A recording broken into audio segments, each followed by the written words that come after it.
Hey guys, it's Matt and welcome back to the Redstone Academy, and in episode 3 we're going to be doing the RS and NOR latch, also known as a memory latch or a bistable latch or a 1-bit memory cell, etc. And basically what it allows you to do is it lets you put an input into something and then the RS and NOR latch will save it. So this is, well actually hang on, oops, sorry I forgot, I've got a super pickaxe on, I've got the single player mods. And basically what the RS and NOR latch lets you do is it is a, well, you can call it a 2 clock actually. So if you've watched episode 1 and you know what a clock, or you know what a clock is, then you'll know that a clock needs to be an odd number of torches.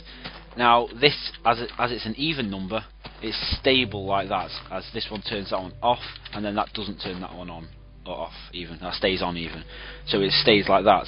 However, since it's even, it'll have two states, yeah, so you can have it as that side's on, this side's off, whereas if I provide power to this side, that will stay on, which will keep that off, and it'll stay stable like that.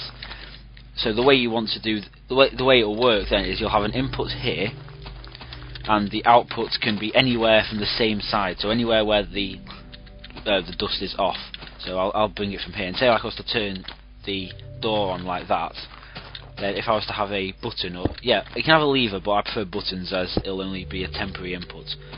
So say like it's that, you press it, and then even when it turns off, the door stays open because it's not getting power from the button anymore, it's getting power from this torch instead, like that.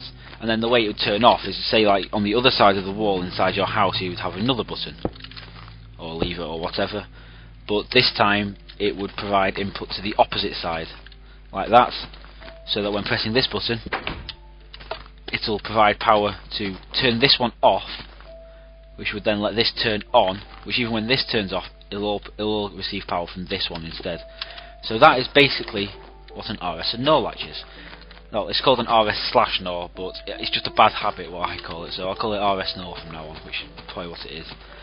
Now, the reason it's called a NOR, the reason it's got a NOR in it is because actually, even though these are just inverters, in Minecraft a NOR gate is literally just an inverter with multiple inputs. Now, as you can see, this torch has got multiple inputs, so this is a NOR gate. Now, this doesn't have multiple inputs, but it can do.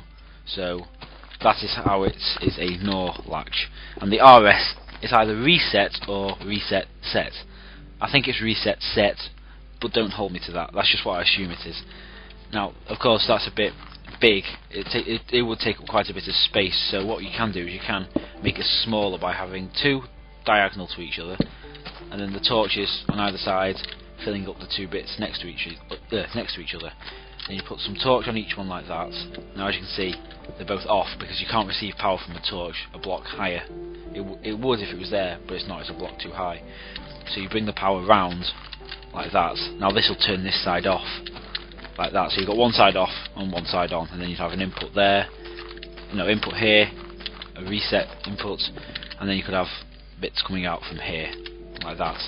And basically you could have a input here as well. You can bring inputs off any way you like, just as long as it's not touching others, because if you were to have those two connected, it would be an unstable clock, because it would effectively be a 1 clock here. So you can't do that. I've just turned the entire thing off, but one of them should regen and turn back on. No? Okay then. We'll just place that there then. So say like if I was to put a torch here, it'll turn this side on and turn that side off. Yet when I get rid of it, it will still be powered because it's receiving power from this torch instead, which is also turning that side off. So yeah, that's basically what an RS and NOR latch does. And this is only actually going to be a very short episode because this latch, there isn't actually a lot to do with it. So that's, yeah. I'm just trying to think. I'm sure I'm missing something, but I don't think I am. And there's a cow, so I'll type in kill all dead. Ha! I like that. I've been messing around with that for quite a bit. And this is the basics of an RS and NOR latch. So I'll see you in the next video. Leave a comment because I do read them all, like I said in the last one. So, and then yeah, if you found this tutorial useful, leave a comment saying. And if you want any more advice on what this can be used for, then I will probably make another video, RS and NOR latch part 2, maybe. But next week we'll be doing the T flip-flop, and after that it'll start to get really interesting. We will actually start building the big counter. Well, we won't. We'll be building components for it.